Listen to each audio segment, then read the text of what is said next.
शांति। ओम शांति। आज का विषय है पवित्रता की शक्ति। बहुत ही अच्छा विषय है। पवित्रता हम ब्राह्मणों का स्वधर्म है। स्वधर्म कहो, श्रृंगार कहो, मुख्य धारणा कहो,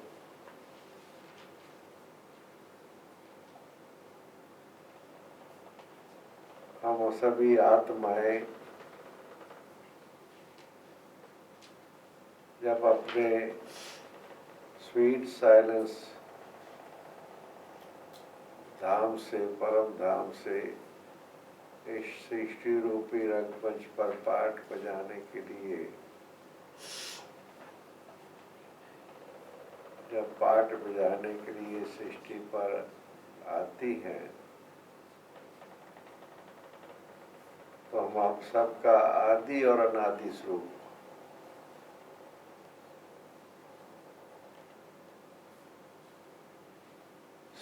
हमारा शांति है और स्वधर्म हमारा पवित्रता है।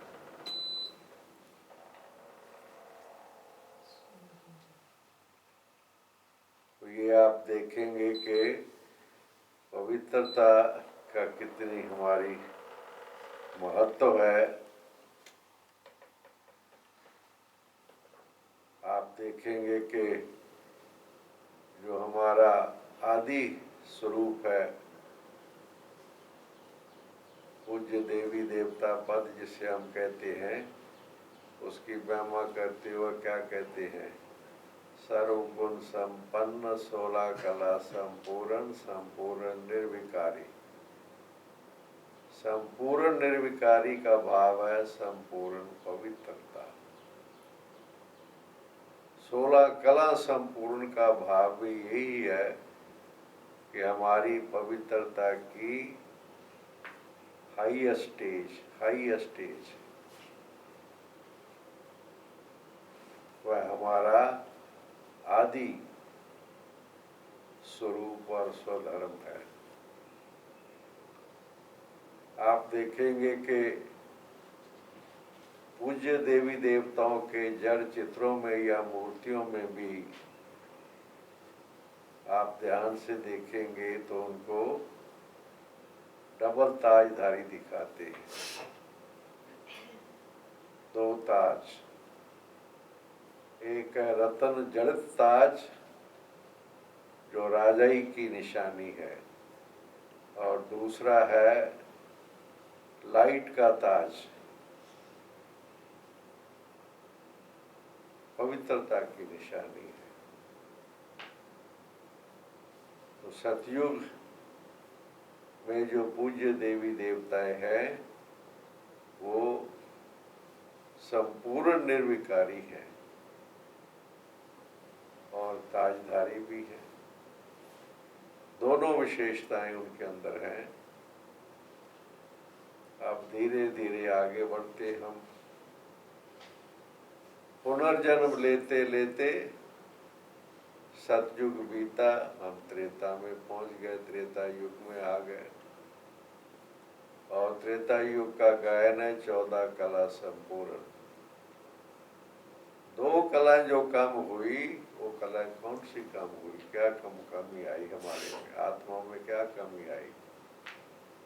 तो जो संपूर्ण पवित्रता की स्थिति थी उसमें थोड़ा सा पुनर्जन्म लेते लेते थोड़ा सा फर्क आ गया। इसलिए उनको हम कह देते हैं 14 कला संपूर्ण। अब और आगे बढ़े, हम देखें त्रेता युग भी बीत गया, द्वापर युग आ गया। सतयुग त्रेता को कहा जाता है शुक्ल पक्ष, और द्वापर से शुरू होता है कृष्ण पक्ष। अर्थात वाम मार्ग भी हम कहते हैं, देवताएं वाम मार्ग में चले गए। क्या भाव है कि देवताओं के अंदर जो स्थिति वो थी संपूर्ण पवित्रता की, वो धीरे धीरे कम होने लगी, पवित्रता की शक्ति कम होने लगी। द्वापर युग का ही वो समय है जबकि विभिन्न धर्मों की भी धर्म स्थापक भी सृष्टि पर आए और भिन्न भिन्न धर्मों की स्थापना के निमित्त बने। इब्राहिम जी इस्लाम धर्म के निमित्त बने, महात्मा बुद्ध जी बुद्ध धर्म के निमित्त बने और क्राइस्ट क्रिश्चियन धर्म के निमित्त बने। ये जो आत्माएं थी बहुत बहुत महान आत्माएं, धर्म पिता हम कहते हैं, इनमें भी पवित्रता की शक्ति थी। पवित्रता की शक्ति के आधार पर ही उन्होंने भिन्न भिन्न धर्मों की स्थापना की और वो जितने भी धर्म थे आपने देखा होगा कि शुरू शुरू में बहुत शक्तिशाली थे, धीरे धीरे उनके अंदर भी शक्ति में फर्क आ गया। पहले एक मत थे, एकाग्र एक मत, धीरे धीरे उनमें भी फिर भिन्न भिन्न डिवीजन जिसे हम कहते हैं, उनके अंदर भी वो स्टेजेस आई। अब आगे बढ़ते चले गए और यही वो द्वापर युग है जबकि उस तरफ जो आदि सनातन देवी देवता धर्म जो था शुरू में सतयुग में, जो आत्माएं वो पुनर्जन्म लेते लेते उनकी भी पवित्रता की शक्ति कम होती चली गई और इसलिए वहां पर फिर काल चक्र के अनुसार कुछ ऐसी आत्माओं का सृष्टि पर आना हुआ जिसमें हमारे शंकराचार्य जी कहेंगे और भी कई संत ऋषि मुनि महात्मा के द्वापर और कलयुग में आप देखेंगे कि उन्होंने भी पवित्रता के आधार पर बहुत अच्छा जो गिरावट की ओर समाज बढ़ रहा था उसको उन्होंने काफी हद तक रोकने की कोशिश की। जैसे मकान पुराना हो जाता है तो उसकी रिपेयर होती है, मगर मकान तो पुराना ही होता जाता है। तो जितने भी धर्म पिता आए या ऋषि मुनि संत जो भी आए, उन्होंने अपनी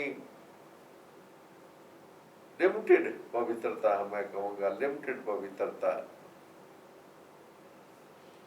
उसके आधार पर उन्होंने समाज को काफी शक्ति दी, आगे बढ़ाया।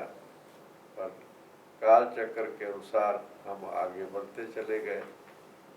भले एक तरफ गीत गाते रहे विषय विकार मटाओ पाप भरो देवा, ये मानते रहे कि ये जो विषय विकार है ये ठीक नहीं है, मगर क्योंकि द्वापर के बाद हम अपने निज स्वरूप से, जो आत्मा का निज स्वरूप है शांत और शुद्ध, जो हमारा स्वधर्म है पवित्रता, वो आत्मा का जो धर्म है वो प्राय नष्ट होने लगा, लोप होने लगा और हमारे अंदर वो जो शक्ति थी पवित्रता की शक्ति वो कम होती चली गई और देह भान के कारण विषय विकारों के अधीन होने लगे धीरे धीरे। और विषय विकारों के अधीन होने के कारण हमारा जो शांति की स्थिति थी या पवित्रता की स्थिति थी वो धीरे धीरे कम होती चली गई। और काल चक्र के अनुसार जब कलयुग का अंत आता है तो विषय विकारों का बोलबाला अति धर्म गलानी जिसे कहते हैं। कौन सी धर्म गलानी? पवित्रता रूपी धर्म की गिलानी हुई, किसी और धर्म की बात नहीं है। जो आत्मा का स्वधर्म है पवित्रता, उसकी गिलानी माना कि वो आत्मा की जो अंदर पवित्रता की शक्ति थी वो खत्म हो गई। जैसे कि वर्तमान समय आप देख रहे हैं, क्या समाचार है आप सब ज़्यादा जानते हैं। कैसे कैसे आप देखेंगे माताओं बहनों पर कैसे अत्याचार, छोटी छोटी बच्चियों के साथ कितना उनका शोषण होता है, और किस तरीके से आज का इंसान बड़े बाहर से भौतिक दृष्टिकोण से कितना भी अपने आप को बहुत ही सभ्य और श्रेष्ठ समझता है, मगर विकारों के दृष्टिकोण से आप देखेंगे काम, क्रोध, लोभ, अहंकार, ये जो अगर पैरामीटर्स आप देखेंगे तो आज कभी ऐसा समय नहीं था जितना आज विकारों की अग्नि ज्वाला है। तो इसलिए वो जो चीज़ जो पवित्रता की चीज़ है वो प्राय नष्ट है। मुझे वो सीन याद आता है 1960 में मैं मधुबन में बाबा के सामने था, साकार बाबा के सामने। तो मधुबन में एक डॉक्टर भाई आए थे बाबा से मिलने के लिए किसी स्थान से। तो बाबा ने पूछा, बच्चे, बाबा ने पेपर में पढ़ा था, न्यूज़पेपर में, कि भारत देश में फैमिली प्लानिंग का सिस्टम शुरू हो रहा है। तो बाबा ने उस बच्चे से पूछा, बच्चे ये फैमिली प्लानिंग का सिस्टम क्या है? डॉक्टर था वो। तो उसने कहा, बाबा जनसंख्या बढ़ रही है, हमारे देश में अनाज की कमी है, उन दोनों में बहुत कमी थी। अब लोगों को बेसिक चीज़ें हैं, उनको भोजन तो मिलना चाहिए ना। इसलिए हमारी सरकार ने ये फैसला किया है कि लोग विकार में तो जाएं मगर संतान पैदा ना हो, इसलिए ये फैमिली प्लानिंग सिस्टम शुरू कर रहे हैं। बाबा ने जब उनकी बात सुनी तो बाबा ने कहा, अति तमो प्रधान, बाबा के मुख से निकला, अति तमो प्रधान स्टेज ये पहुंच गई है। बाबा ने कहा कि देखो बच्चे, कि जिस चीज़ को लोग फिर भी कुछ कंट्रोल कर रहे थे, थोड़ा बहुत कंट्रोल कर रहे थे, संपूर्ण पवित्रता की बात तो नहीं, पर कुछ तो कंट्रोल था, ब्रह्मचर्य की कुछ तो पालना थी, कुछ तो। मगर ये तो क्या बचे, ये इससे कितना कष्ट बढ़ेगा और अशांति होगी। इसलिए ऐसे टाइम पर जो कलयुग अंत का समय, जबकि विषय विकारों का अति धर्म गिलानी, पवित्रता की गिलानी, पवित्रता को कोई समझता नहीं, कुछ नहीं। हमारे भारत देश में तो फिर भी थोड़ा बहुत कन्याओं का पूजन होता है, फिर भी थोड़ा बहुत कुछ नियमों का थोड़ा थोड़ा सम परसेंटेज में आज भी पूज्य देवी देवताओं की हम भक्ति करते हैं, पूजा करते हैं। कुछ नवरात्रे, कुछ और दिन ऐसे बने हुए हैं, कभी यात्रा करते हैं, कभी कुछ थोड़ा बहुत, अभी भी मैं समझता हूँ कि थोड़ा बहुत है। बाकी देशों का हाल तो कुछ और ही है, आप जानते हैं, उनके अंदर तो पवित्रता की कोई बात ही नहीं है। तो इसलिए ऐसे समय पर जब ऐसा काल चक्र के अनुसार ऐसा टाइम आता है, तब परम पिता, हमारा परम पिता, आत्माओं का रूहानी पिता, जो सच्चा पिता हमारा है, उसका जो वायदा है कि जब पाप सृष्टि पर बढ़ता है तो सत्य धर्म की पुनर्स्थापना के लिए मैं सृष्टि पर अवतरित होता हूँ। तो जो सत्य धर्म जिससे हम कहते हैं, सत्य धर्म की स्थापना के लिए, ये नहीं कोई ये जो सो कॉल्ड रिलीजियंस है, नहीं, उस सत्य धर्म की बात नहीं है। सत्य धर्म की स्थापना का मन है जो आत्मा का स्वधर्म है, और आत्मा का स्वधर्म है पवित्रता। उसकी पुनर्स्थापना के लिए वो आते हैं और आत्माओं को फिर से पतित पावन एक परमात्मा कहते हैं, फिर से जो आत्मा के अंदर विषय विकारों के अंदर वो चीज आ चुकी होती है, अति धर्म ग्लानि, वो आकर के आत्मा को ज्ञान और योग की शक्ति से, ज्ञान में न समझ, रूहानियत की समझ, अध्यात्म शक्ति, उसकी समझ दे करके, और साथ में राजयोग, योग मैंने कि जिससे शक्ति मिले उनको। समझ के साथ साथ knowledge is not enough, power is also essential कहते भी हैं। सिर्फ ज्ञान से क्या होगा? आज कितने दुनिया में लोग हैं, कितनी पुस्तकें हैं, कितने विद्वानों की बातें लिखी हुई है विकारों के बारे में और सब चीजों के बारे में। ये नहीं होना चाहिए। कितनी आरतियां हैं, कितनी सब चीजें हो रही हैं आज, भक्ति पाठ पूजा सब कुछ अच्छी चीजें हैं, मगर शक्ति, परिवर्तन शक्ति तो नहीं है। इसलिए परिवर्तन शक्ति तब आती है जब ईश्वर पिता स्वयं सृष्टि पर आते हैं और आकर के ये विधि बताते हैं, सही समझ देते हैं कि आप आत्मा हो, ये शरीर आपने धारण किया हुआ है। पहला पाठ हमें अपनी सही पहचान देते हैं कि ये तो 5 तत्वों का शरीर है, आप कौन हो, स्वयं की पहचान। जिसे लोग कहते हैं know thyself, self realisation, क्या चीज है